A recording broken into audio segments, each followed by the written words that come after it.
Gossip Girl ended so insanely, but that was 3 years after the audience stopped caring and 2 years after the cast stopped caring. Nostalgia remembers the phenomenon, erases later lesser years.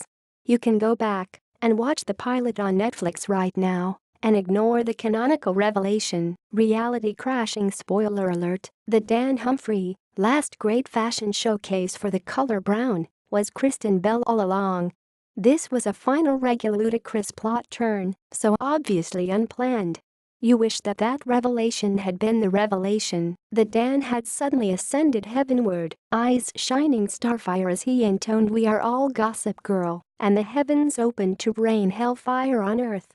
And decent folk like Dorota rose with him, while monstrous cravens like Carter Baizen remained behind to smirk and suffer. But weirdly, Dan as Gossip Girl retroactively gives the show a timely quality that it never really had. It suggests a deeper, weirder perspective on the internet and modern life, vastly more disturbing, darkly funny.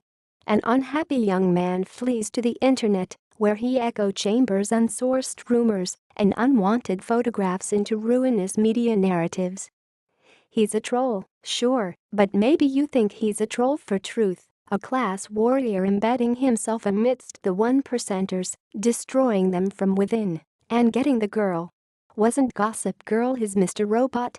Hell, Gossip Girl. There's a 5 steps cooler notion of the show that identifies Dan as some archetype of gender transition, a young man whose inner voice sounds like Veronica Mars. "I don't read Gossip Girl," Dan tells his little sister, "that's for chicks." That line's retrograde even in the show's own dude context. When Slithery Chucked Bass spots a new conquest, he asks anything about her on Gossip Girl. And you wonder if Dan is throwing his little sister off the scent. No sis, I'm a guy's guy, I rock flannel khaki. And, with eyes toward a retkin, the Gossip Girl pilot leaves room for the possibility of Dan as some kind of stalker. He looms over Nate Archibald and Chucked Bass in a bus, and Chuck can sense some unusual interest. "Are you following us, or something?"